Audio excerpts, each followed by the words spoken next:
Et oui, les amis, Ethereum plus 30%, je crois, dans les 2 derniers jours. Bitcoin au-dessus des 102 000. C'est très très cool. On refait le point de la journée. Alors, la dernière fois qu'on s'était lâché, c'était sur cette accumulation. Ensuite, on s'était relâché sur celle-là. On avait dit target 99 000, most likely. Exactement ce qu'on a eu. Donc, très très cool. Donc, est-ce que le bull run reprend? C'est pas la fin du bull run. Je pense que vous vous rappelez ce que je racontais. Pour ma part, la structure sur Bitcoin, on n'a jamais été en bear ou quoi que ce soit. Et j'ai toujours été bullish Bitcoin parce que je vous ai dit, la structure, elle est toujours vraiment, permettez-moi la vulgarité, putain de haussière. Donc le lot était quand même très très bas et on avait juste à faire un retracement. Là où j'ai été beaucoup plus sceptique, c'est quant à Ethereum. Néanmoins, je vous ai dit, vu l'overextension qu'on a, dans tous les cas, même le pire des assets, pour moi, il revient dans cette FVG. Même si Ethereum, c'est de la merde complet, je me suis trompé. Dans le pire des cas, on a un rebond. Voilà. Donc, dans tous les cas, c'est deux distinctions qu'il faut avoir. Du coup, sur Bitcoin, on n'est pas choqué parce que ça fait quand même depuis un certain nombre de temps qu'on parle de cette accumulation, quoi. L'accumulation, je vous le rappelle, on avait partagé le setup. C'était ça, c'était continuation haussière. Je vous le rappelle, euh, au vu hein, de ce qu'on a sur Bitcoin, bien sûr, continuation haussière, hein, c'est un retour entre voilà, cette zone-là, on avait dit les 118 à 120 000. Donc je vous mets la zone rouge. Prochaine potentielle target, on avait dit aussi à 130 000. Voilà, c'était les deux targets qu'on avait définis. Et bien sûr, première target, hop, ATH. Donc voilà. Pour l'instant, on est bien parti. On n'oublie pas, on laisse des gaps. Donc des gaps weekly qui pourraient être recherchés plus tard. Dans tous les cas, avant de chercher, de se dire c'est bon, ça pump trop, je sors, je vous le rappelle, attendez un setup de distribution. Voilà, tout simplement. Et même les setups de distribution peuvent vous piéger. Des fois ici, je pense qu'ici on aurait pu voir quelque chose en mode distribution. On rallie. Donc attendre quand même quelque chose d'un petit peu plus clair qui peut ressembler à ça. Voilà, tout simplement. Pour le retracement. Donc pour l'instant, on n'a rien du tout pour spéculer sur du coup une distribution. Voilà, donc là on peut rien faire sur le Bitcoin, ne serait-ce que apprécier la hausse. Pareil sur Ethereum, donc très très cool sur Ethereum, ce qu'on est en train de faire. On vient de faire une très très jolie bougie weekly. On a laissé très peu de gap, donc ça c'est magnifique. Maintenant pour moi on commence à arriver dans la première zone de résistance. Pour moi la première zone de résistance sur Ethereum elle va être ici. Pour moi c'est ici. Et si jamais on arrive à break cette zone-là, ce sera très positif. En vrai de vrai, on peut juste aller en mensuel. Si on casse cette FVG bearish, voilà. Bien sûr, avant de la casser, on peut avoir plusieurs essais. Et je vous montre un peu l'exemple du dernier cycle. Après une énorme chute, ok, une overextension baissière, même le pire des assets comme Ethereum, on le savait, donc bear market, tu dis c'est de la merde. Même le pire des assets avant d'aller à zéro, il revient dans sa FVG, ensuite il va à zéro. Donc c'est pour ça que je vous dis, à chaque fois, dans tous les cas, même quand on était ici, c'était inintéressant de vendre. Voilà. Donc là, même dans le pire des cas, c'est pour moi dans cette zone pivot qu'on pourrait avoir quelque chose. Néanmoins, je pense que déjà, on aura une réaction potentiellement baissière comme ici, mais qu'elle ne devrait pas être ultra violente et qu'elle devrait ramener un léger retracement pour repush, si jamais. Voilà. Voilà, donc un peu comme ce qu'on a eu ici, retour dans la VG, léger retracement, repush. Voilà, c'est exactement ce que je vois à l'heure actuelle sur notre ami Ethereum. Donc voilà, avant de tirer des conclusions, bah voilà, on va attendre. Sur du weekly, on a observé la zone. Avec la règle des 30, vous faites 7 fois 24, parce que voilà, donc chaque semaine, il y a 7 jours. Chaque jour, c'est 24 heures, 7 fois 24. Et ensuite, vous divisez par 30. Donc ça fait 168 heures divisé par 30, ça me donne 5,6. Donc je dois aller à peu près dans la time frame 6 heures et essayer d'observer une distribution dans cette zone-là, quoi. Voilà. C'est en gros ce que ça veut dire, globalement. Avant ceci, pas grand-chose d'autre à rajouter. Petit point sur le pétrole qui reprend des couleurs, potentiel bottom. En tout cas, vous avez vu, on a chopé le pico, vraiment le pico bottom. Juste là, je vous ai dit, une petite accumulation que vous voyez sur du très très court terme. Hop, vous pouvez l'avoir, se répercuter sur la plus haute time frame et garder ce SL serré. Carrément, si simplement on reste sur ça hein, et j'accepte ma win, je suis déjà sur un RR de 14. Je vous le rappelle, moi, ma target, elle est quand même ici. Donc voilà, on vient titiller les RR de 40, 38. Donc voilà. Donc voilà, je vous le rappelle, ça a été partagé dans le Discord. Si jamais vous voulez apprendre la stratégie, n'oubliez pas, vous avez les modalités dans la description. On a partagé énormément d'analyses. Voilà, le oil, la dernière analyse sur le oil. Voilà, c'était vraiment cette accumulation qu'on avait partagée. On va reparler aussi du gold aujourd'hui, puisque c'est une analyse que j'ai envoyée. Hop. Et juste aux dernières nouvelles, les derniers résultats qu'on a eu hier, quand j'ai pas tourné, donc on avait déjà parlé d'AKT. On a ADA du coup qui a TP, on avait repéré l'accumulation, et on a Stax. On avait Kaito aussi, voilà, c'est Kaito que je voulais voir avec vous, parce que c'est ultra intéressant l'exemple. Kaito USDT, voilà. Alors, Kaito ultra intéressant. Alors, j'ai été greedy, je vais vous montrer pourquoi j'ai été greedy. Donc là, très bien, j'ai bien identifié la distribution. Là, vous voyez ici, voilà. J'avais plusieurs TP, malheureusement, je les ai pas évoqués, hein. Bien sûr, hein, je vous le montre juste ici. Voilà. Je les ai mis ici, mais bon, j'ai pas partagé le fait que j'ai TP. Au moins, je suis sorti break-even, donc c'est ça qui est intéressant. Mais globalement, j'aurais dû prendre des profits sur ce lot-là et ensuite celui-là. Malheureusement, comme je me suis mis break-even au final, bah, j'ai pas eu mon deuxième TP et j'avais un TP final pratiquement dans cette zone-là. Donc on est passé pas très. Enfin, en fait, techniquement, mon analyse, mon biais était bon, hein. Pour moi, c'était distribution ici, on récupère, hop, jusque-là. Mais ce que j'aurais dû faire, c'est prendre des profits ici, parce que ici, c'était la tiers de cette structure à peu près. Et, et en plus de cela, mon stop loss, je l'ai vite bougé. Au final, j'ai l'impression qu'en fait, on est venu chercher mon lot protégé. Après, comme c'est un altcoin peu liquide, avec beaucoup de dilution, très jeune, voilà. Pourquoi pas avoir des stops un petit peu plus larges. Au final, bon bah, je serais sorti en stop loss. Donc heureusement que je me suis mis break-even. Et voilà, je suis un peu dégoûté parce que par la suite, on est revenu vraiment dans mes zones de TP. Et vous avez vu, en plus, par la suite, ces EQH, on est venu les chercher. Donc maintenant, qu'en est-il sur Kaito? Bah, sur Kaito, voilà, on avait bien identifié la distrib, j'aurais pu prendre des profits. On est quand même sur une très grosse bougie. Je suis juste allé en daily. Et on est sur un setup de distribution. Pour moi, vu la mèche qu'on a là, ça ressemble à de la distribution. Voilà, pour aller chercher ces gaps-là. Alors, je sais pas qu'en est-il des fondamentaux de Kaito, etc. Enfin, je sais un petit peu. Mais bon, voilà, le token, globalement, si je peux vous dire quelque chose, il coûte vraiment très cher. Je crois on est vu qu'il y a 1 milliard de voilà, c'est 1,4 milliard de valorisation là de FDV, donc c'est costaud. Voilà, avec cette mèche de manipulation, c'est possible qu'on ait croisé un top et qu'on puisse revenir chercher tous ces gaps là sur le Kaito, donc c'est pour ça que c'était très intéressant. Voilà, maintenant on retourne sur le gold. Alors, hop, c'était pas sur ce profil là, c'était sur celui-là, le gold. Notre ami le gold, on est en train de titiller cette zone là. Alors, le but, c'était de partager un exemple de distribution. Ici, vous l'avez vu, on fait un top, on crée une trendline, une manipulation, hop, on s'inverse, vous avez vu. Donc ça, c'est magnifique. Pour moi, on a un potentiel top local. Et en plus, vous le voyez, un peu comme le pétrole, pour ma part, là où tu vois un double bottom, ici, on a vraiment un espèce de double top. Je me permets d'utiliser l'expression double top, même si je ne traite pas techniquement le double top. Mais voilà, je vous le montre ici que oui, techniquement, c'est un double top, mais j'ai une exécution un peu plus précise parce que j'essaye d'observer du coup ces changements de structure, ces prises de liquidité, etc. Mais voilà, techniquement, sur le gold, là, on est sur quelque chose qui s'apparente à un double top et pour moi, c'est pour venir chercher le support qu'on a créé ici, les EQL qu'on a là. Globalement, bah, on tient bien pour l'instant, donc un lot ici, enfin on fait un high puis un low. Là, j'ai l'impression qu'on va faire un high prochainement. Voilà, tant qu'on casse pas ce niveau-là sur le gold, j'ai envie de vous dire.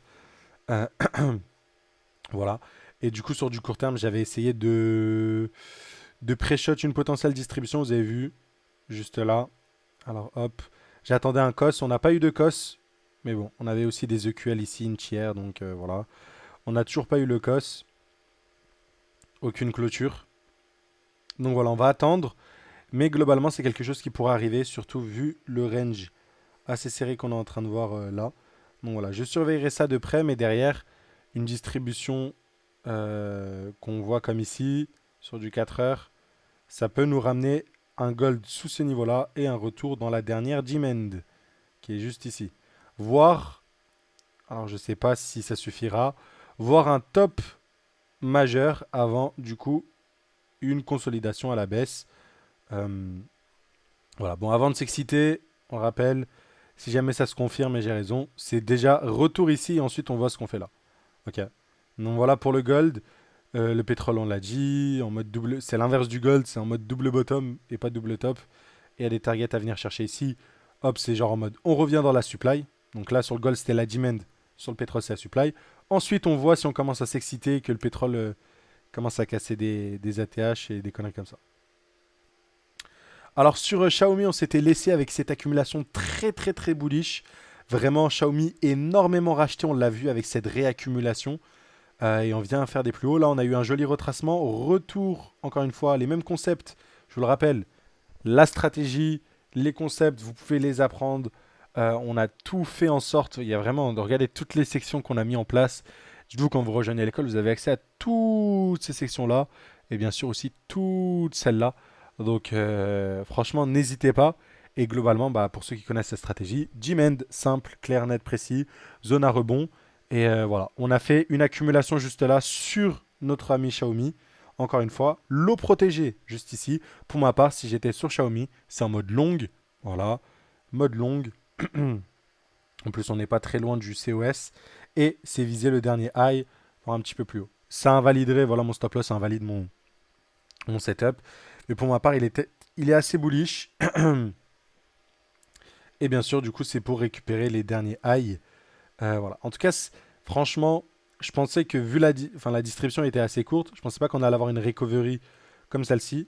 Et je pensais qu'on allait avoir une recovery plus latérale au final. Vous le voyez ici, c'est énormément racheté. Ce qui est cool avec ces setups-là, c'est dès que vous cassez un lot d'accumulation, vous le savez. En fait, vous avez directement le, vous savez directement que voilà, la smart money ne protège plus ce lot-là et le momentum a complètement changé pour la smart money et à la vente. Ok, dès qu'elle casse ses lots protégés. Voilà. C'était pas BYD que je voulais voir, c'était Alibaba. Alibaba, c'est à peu près pareil. Donc voilà, on l'avait dit, hein, on a effrôlé cette demand, mais on est revenu dans le gros bloc. Ah, c'est toutes des actions qui sont très très bullish. La distribution qu'on avait repérée sur notre ami Baidu. Ah, c'est magnifique. C'est magnifique, c'est magnifique. On avait repéré le COS. Hop, retracement pour retourner dans les gaps. C'est magnifique.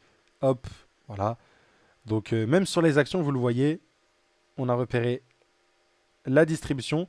C'est une analyse que j'ai envoyée. Et hop, on va poster directement ensemble. Analyse bourse. Hop.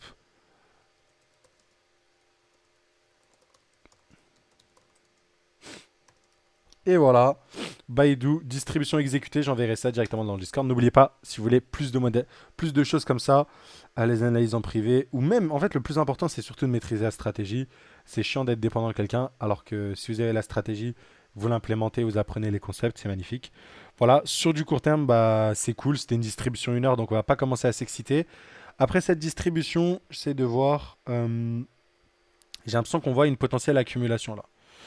Potentielle accumulation juste ici avec un lot protégé, hop là, sur Baidu. Donc voilà, voilà. Bref. On va terminer juste aujourd'hui par le total et après le SP500. Je vais me mettre en daily.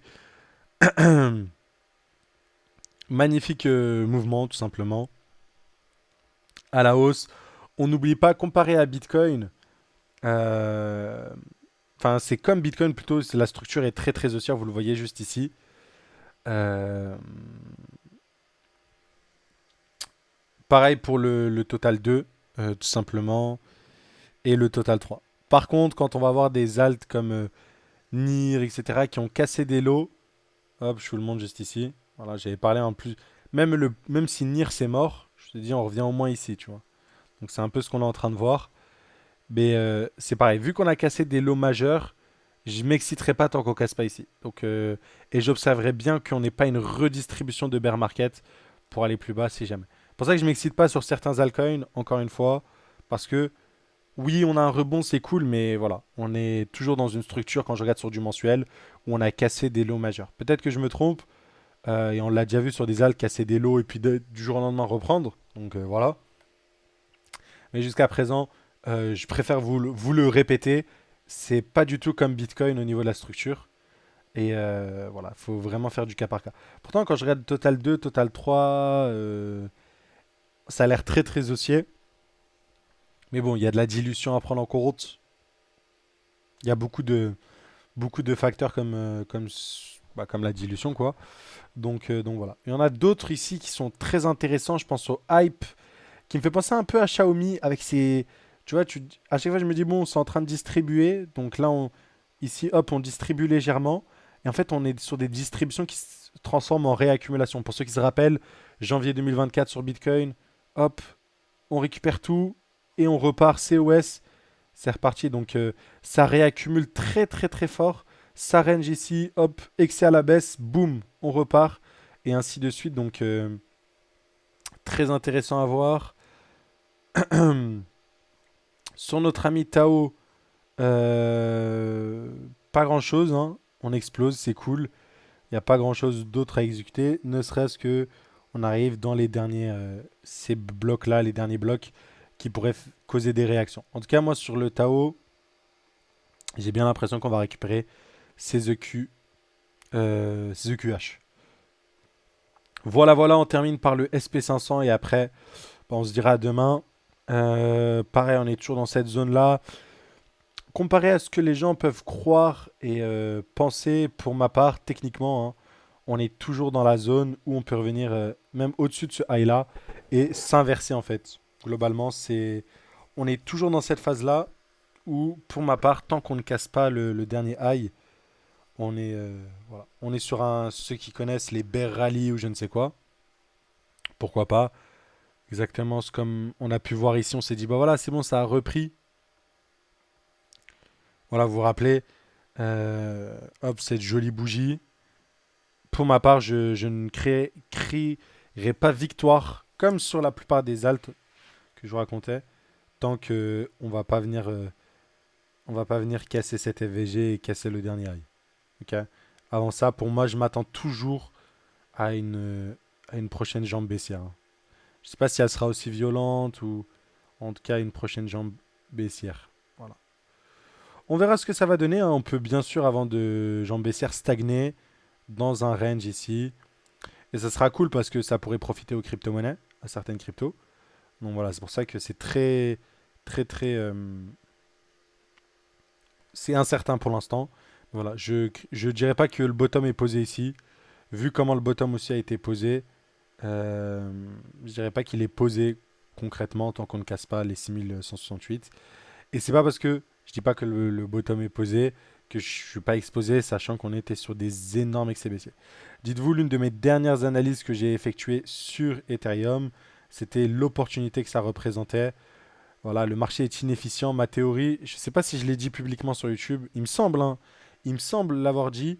Je l'ai dit, un marché qui price aussi facilement, même si tu veux. Je crois que j'avais pris l'exemple de Atom. Tout le monde dit qu'Atom c'est de la merde ou je sais quoi. Même si tu penses sincèrement que ça mérite d'aller à zéro et c'est de la merde, même dans le marché, voilà, il y a toujours. Donc là, en plus, le rebond il est minuscule. Hein. Je dis, moi, je m'attends au moins à un rebond jusqu'ici. Hein. Et encore, moi, mon scénario, c'est au moins jusqu'ici, si jamais on doit aller à zéro. Bon, je pense pas qu'on ira à zéro, vous l'avez compris, mais ce que je racontais, c'est voilà, cette overextension à la baisse que vous voyez sur Ethereum. Elle nous indique que voilà, le marché est inefficient. Il va reverse dans tous les cas. C'est trop facile de pricer le futur et de juste shorter Ether et buy Bitcoin en fait. Surtout quand voilà, le trade devient trop évident et le marché devient aussi inefficient. Ou t'enchaînes juste un an pratiquement de bougies rouges. Donc voilà. Faut pas créer victoire trop vite, on est que sur le début.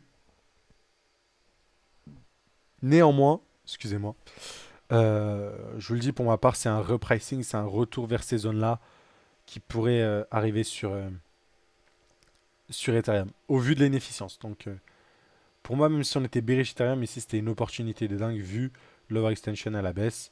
Et j'ai oublié d'update, mais voilà, on a eu une accumulation sur le bottom. Voilà. Ne créons pas victoire trop vite, encore une fois. Néanmoins, encore une fois, j'attends un retour jusqu'ici. Voilà, vous avez à peu près tout ce que je pense et tout ce que j'ai fait. Essayez de réfléchir, il n'y a pas trop d'opportunités en vrai de vrai aujourd'hui, donc c'est juste un review de ce que je pense. Bah si, il y a les opportunités sur le pétrole, on a dit, sur le gold.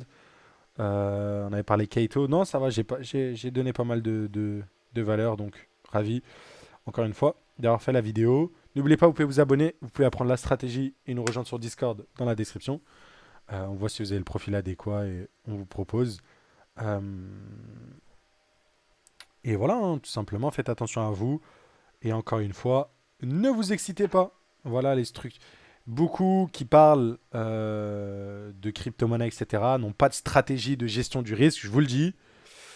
C'est pas parce que tu vois plus 30%, tu peux être content que voilà. Euh, on n'oublie pas, tout est encore tourné vers le bas sur les grosses time frames mensuelles. Donc, si jamais on est sur un top comme ceci, bah, on peut avoir le plus gros rallye comme celui-ci, 61% sur Ethereum, et juste revenir ici, hop, se réinverser, ok? C'est vraiment ça que vous devez comprendre. Vraiment, vraiment, ne l'oubliez pas. Ne s'excite pas. Et voilà. Je vous souhaite une bonne journée, les amis. À très très vite. Ciao, ciao.